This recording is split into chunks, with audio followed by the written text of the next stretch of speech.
Can I start? You got us? Hi everyone, welcome to Small Group. I'm here with Elita.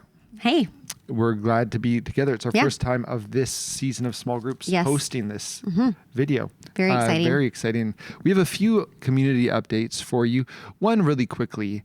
We've mentioned this in the past, but this Saturday is Team Day. If you're on a volunteer team, or if you're part of the Serve team, or even if you're interested in becoming part of the Serve team, we would love to have you at Team Day. You can still sign up. It's this upcoming Saturday. So that's the first update. Very fun.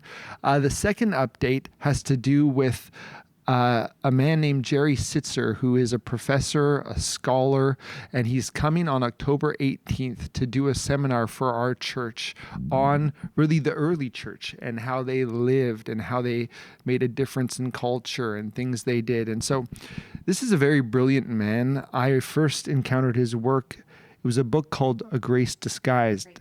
That book was about a tragic loss he experienced, and it's a book I would commend to all of you, A Grace Disguised.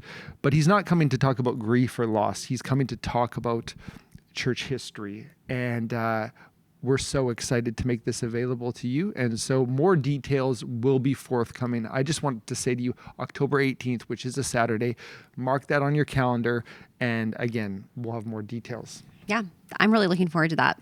Have you read any of his works? Yeah, I've read A Grace Disguised.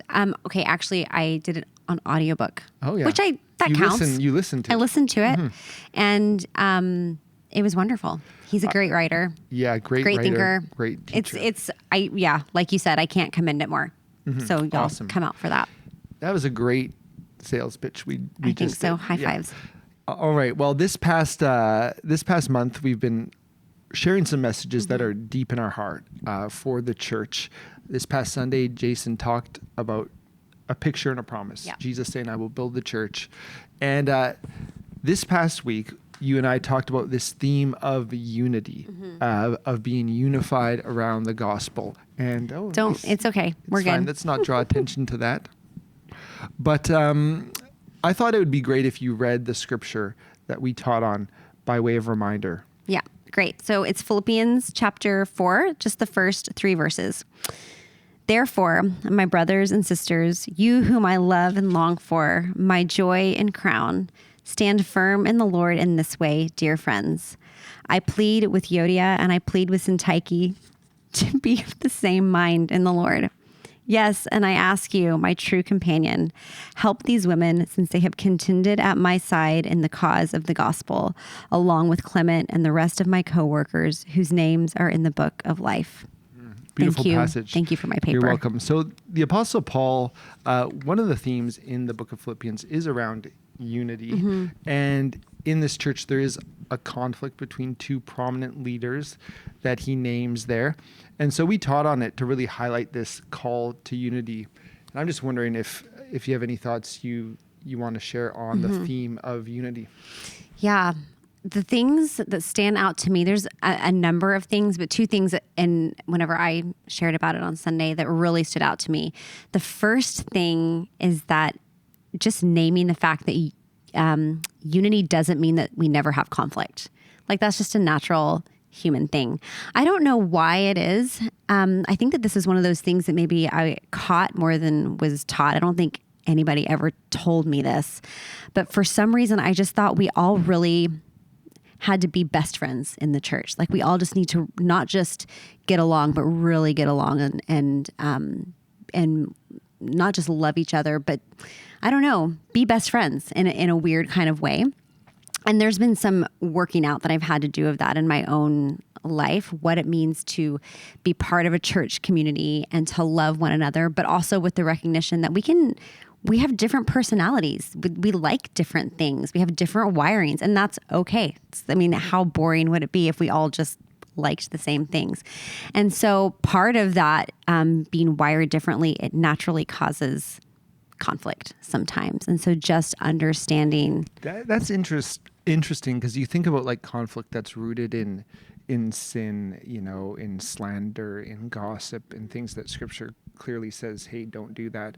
But there's also sometimes conflict that's rooted in personality or preference, and that's all a part of doing life together. 100%.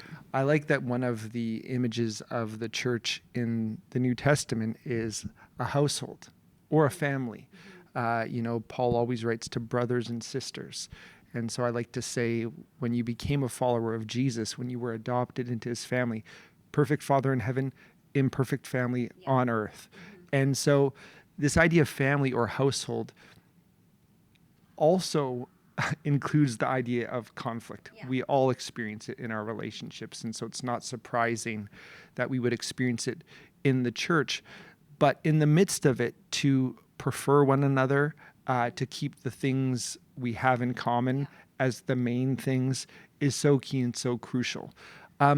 Anything else that really gripped you that you'd want to share with our small groups or that they could talk about? Yeah, I think that this specific passage that we read, it's kind of a bit of a, let's call it a case study, if you will, on Paul's telling them that they need to be reconciled, these two women, which it's clearly whatever, we don't know what the conflict was. We don't have the commentary on that. And that's really beside the point.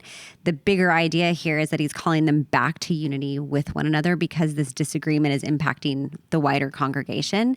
And I just find that intriguing, and there's lessons to be learned about unity does mean that we ought to be reconciled to one another.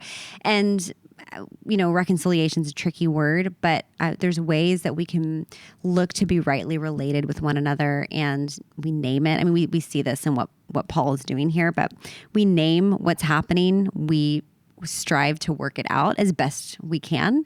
So I don't know. I think that unity in and of itself, according to what we see in Scripture and what Paul is telling us here, is that there's a way to be reconciled to one another within the church.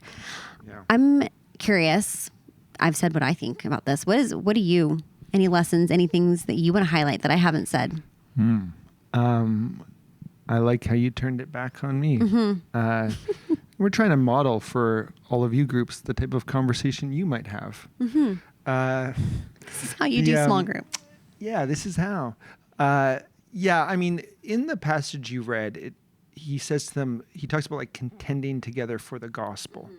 And I think conflict, when it's unhealthy and divisive, because we should also say some conflict is very healthy, right? So, but conflict, when it's unhealthy and divisive, it's actually contending against one another. That's the kind of conflict that splits churches and leaves people wounded and hurting and limping instead of healed and restored, right? And so it's contending against one another, but Paul's encouraging these leaders to contend together for the sake of the gospel, and that the gospel would be the most important thing, that if the gospel is true, if God entered history in Jesus, if Jesus lived without sin, died for sin, rose again, if his kingdom is here, if through his death we're reconciled to God and sin can be forgiven and shame can be removed and hearts can be healed and we can have new life in him, and all of that is true, it is the most important event that's ever happened in history.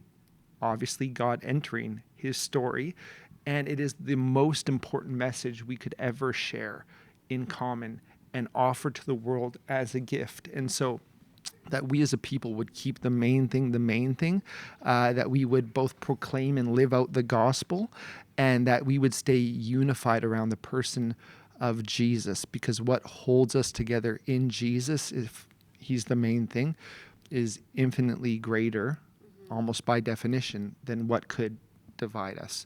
And so there's a lot to talk about. There's questions to prompt discussion. I just have to say, I'm glad I asked. You had a nice run there. I think we all would agree. Thank you. It's Well hard done. to know what everyone would think, but I'm glad that you thought it, because this is how I rank people's approval. I go the Lord, I go my wife, I go my kids, I go Jason, Jeremy, you, then Daryl, and then so you're high up, and Thanks. so you liked it. That's probably enough for me. I think we all and did. we'll throw it to all of you. Bye.